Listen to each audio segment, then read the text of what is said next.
Caleri jogando no Corinthians? No vídeo de hoje do canal do Nicola, conto detalhes sobre essa história que causou ebulição entre torcedores do Tricolor. Bora falar também sobre Felipe Melo. Será que o Abel Ferreira quer ou não a renovação do contrato do volante? Vou contar ainda sobre o que há de verdade na possibilidade de o atacante Moisés da Ponte Preta virar reforço do São Paulo.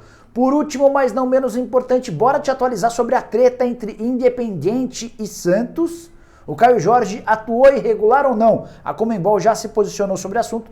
Vou terminar o vídeo falando sobre o Internacional, que tem tentado jogadores, mas tem esbarrado na falta de dinheiro. Tudo isso a partir de agora, não sem antes me apresentar, sou o Jorge Nicola e criei esse canal para deixar você super bem informado sobre as coisas do futebol. Também queria te contar ou pedir para vocês deixarem like, para se inscreverem no canal e lembrar que o programa do Nicola dessa sexta-feira começa às 8 horas da noite. Você pergunta, eu respondo. Aquilo que eu não souber, repasso para as minhas fontes via WhatsApp. A gente tem conseguido respostas bem legais de dirigentes de vários clubes do Brasil, fazendo com que o programa seja bastante interessante, tá bom? Bom, bora começar o vídeo falando sobre o Internacional, que perdeu mais um duelo. O Inter tem tentado buscar reforços, momento bastante delicado, o time não vence há 6 jogos. Recentemente até contratou o PV, lateral esquerdo do Botafogo, o Gabriel Mercado, zagueiro argentino que estava livre, e o Bruno Mendes, ex-zagueiro do Corinthians, mas nas últimas horas o Colorado esbarrou em 2 tentativas frustradas. Primeira delas, Juliano. O Inter havia feito uma primeira proposta e viu o Juliano ser anunciado nessa sexta-feira como novo reforço do Corinthians. E agora no início da tarde, mais uma decepção. O meia atacante chamado Pedro Henrique, que tinha conversas avançadas com o Internacional, ele estava louco para jogar no Inter, acabou trocando o time dele na Turquia pelo Sivasspor. A curiosidade é que esse menino é gaúcho, não é nem mais menino, tem 31 anos de idade, ele é gaúcho, foi revelado na base do Grêmio, passou pelo Caxias, pela Suíça, pela França, pela Grécia, entre outros países, fazia boa temporada no futebol turco e tinha a intenção de jogar no Inter. A ideia do Inter era contratá-lo por empréstimo com opção de compra, mas o Sivasspor ofereceu 1.200.000 euros pelo empréstimo de uma temporada e aí o negócio acabou sendo fechado. Pedro Henrique já foi até anunciado em seu novo clube, mais uma baixa ou menos um alvo pretendido pelo Internacional, que vive sequência complicada, vai precisar vencer o Olímpia na próxima rodada em casa para passar para as quartas de final, empate em 0-0 no Paraguai. Você fala, bom Nicola, vencer em casa é fácil, certo? Para o Internacional não tem sido. Nos últimos 8 jogos, como mandante, nenhuma vitória. O Inter não vence no Beira-Rio desde a semifinal do Campeonato Gaúcho contra o Juventude. Bom, bora mudar de assunto e falar sobre uma treta pesada nessa sexta-feira que causou muita preocupação no torcedor santista. O Independiente da Argentina informou que recorreria à Conmebol para pedir a punição ao Santos pela utilização do Caio Jorge. Tudo porque o atacante do Peixe, o autor do gol da vitória do Santos por 1-0, na noite dessa quinta-feira na Vila Belmiro, na partida de ida em jogo de mata-mata da Sul-Americana, ele tinha tomado 3 cartões amarelos na Libertadores. O Santos foi eliminado da Libertadores, passou a jogar a Sul-Americana e o Independiente contestou a escalação do Caio Jorge.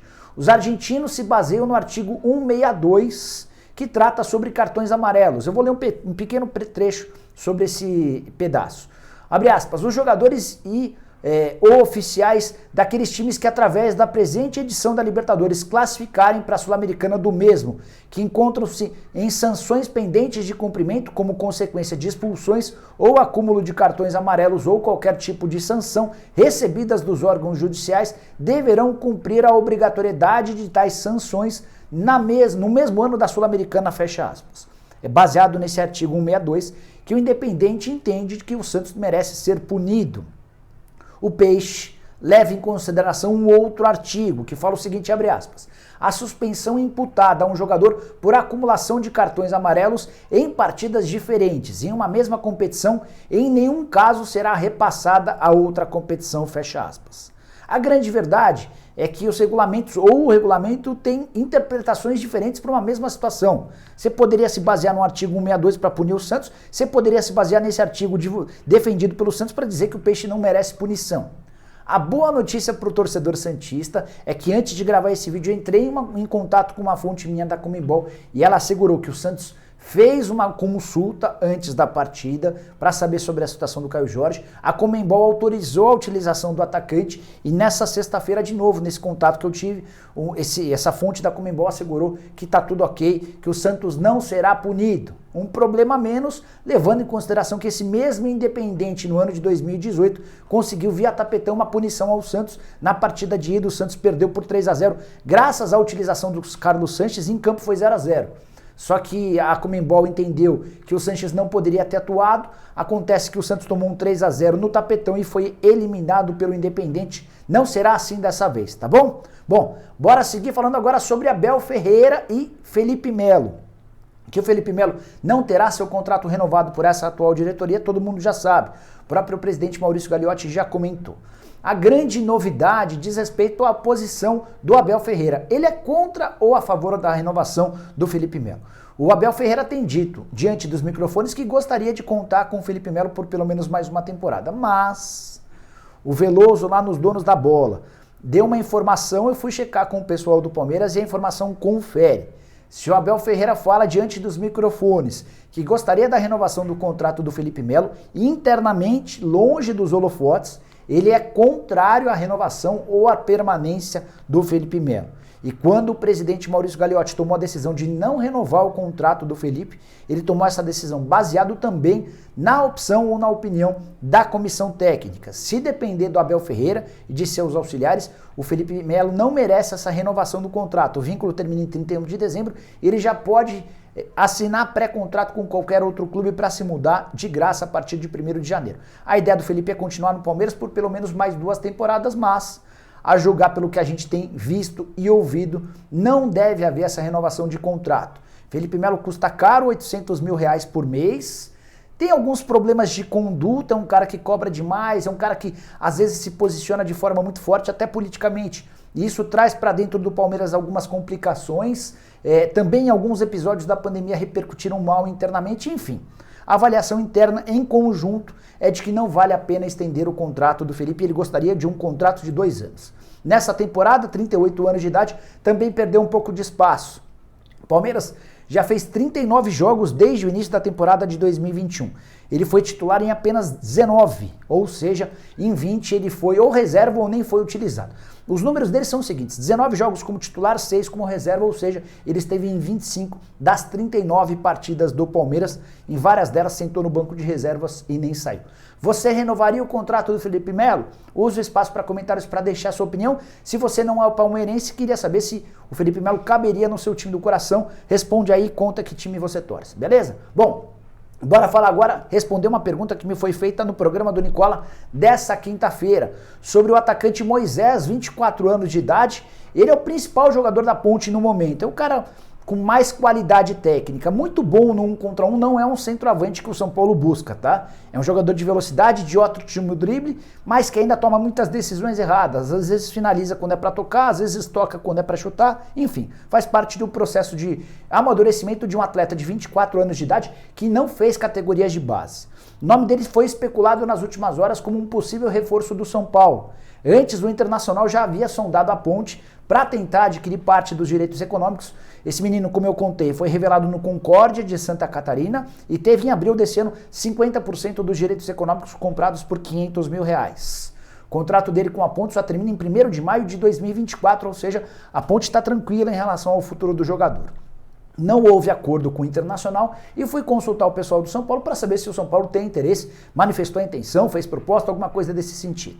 Não tem absolutamente nada entre São Paulo e Ponte Preta. Posso assegurar, baseado no que eu ouvi de um dirigente importante do São Paulo, que não existem negociações.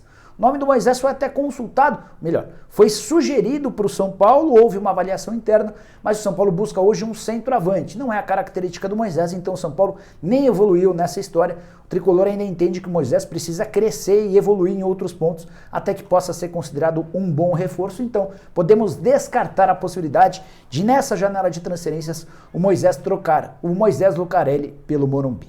Para fechar o vídeo, assunto polêmico, hein? O Bruno Andrade, colunista do UOL, publicou nessa sexta-feira a informação de que Caleri foi procurado pelo Corinthians. Já pensou? O Caleri, ídolo do torcedor do São Paulo, o Tricolor tentando há vários dias a contratação do Caleri, vem o Corinthians e contrata o Caleri. Mas calma, vamos explicar essa história direito. De acordo com o UOL, houve uma consulta e não passou disso, nem sequer houve uma proposta. O Corinthians entendeu que os valores pedidos pelo Deportivo Maldonado são muito altos. Tenho contado para vocês que o clube uruguaio quer 8 milhões de euros ou 48 milhões de reais. Diante dessas cifras, o Corinthians já saiu de cartaz. Ainda fui consultar um dirigente do Corinthians para saber de onde tem surgido tantos boatos, envolvendo, por exemplo, o Roger Guedes, envolvendo agora o Caleri. E eu perguntei para ele, mas o que está acontecendo? Existe essa possibilidade? E a frase desse dirigente corintiano é das mais interessantes. Pena que eu não posso contar o nome dele. Mas a frase foi a seguinte, abre aspas, vai ver que o Duílio, o presidente do Corinthians, ganhou na loteria e vai fazer uma doação para o Corinthians, fecha aspas. A ironia na frase está no fato de o Corinthians passar por enormes dificuldades financeiras. É um clube que até agora não havia contratado ninguém. O primeiro reforço foi anunciado nessa sexta-feira, o Juliano.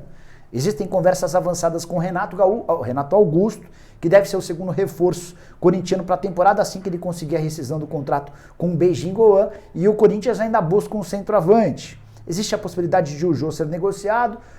O Corinthians entende que precisa de mais um atacante de referência para brigar pela posição, para aumentar o nível técnico do time, e o Caleri teria sido consultado. Chequei com uma outra fonte do Corinthians, ela disse que o nome do Caleri não havia sido debatido internamente, mas pode ser também uma estratégia. Dirigente não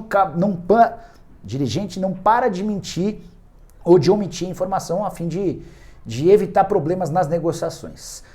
O torcedor são paulino que ficou preocupado, saiba que o Caleri sempre prometeu que só jogaria no Brasil com a camisa do São Paulo. Levando em consideração que o São Paulo está tentando contratá-lo, já foram 2 propostas recusadas. Nessa sexta-feira o São Paulo trabalha para pensar na próxima proposta. O São Paulo não desistiu da contratação do Caleri. Dá para dizer que Caleri no Corinthians é algo praticamente impossível. Só não dá para dizer impossível porque no futebol as coisas são bem malucas e mudam a todo instante. Mas se o Caleri vier a jogar no futebol brasileiro, tudo indica que será no São Paulo, embora, repito, as negociações são das mais complicadas. 48 milhões de reais você pagaria? E eu acho que no máximo o Caleri pode valer metade desse valor. Use o espaço para comentários para deixar sua opinião. Não se esquece também de deixar like, de se inscrever no canal. A gente se vê às 8 horas da noite aqui no programa do Nicola. Abraço. Tchau, tchau.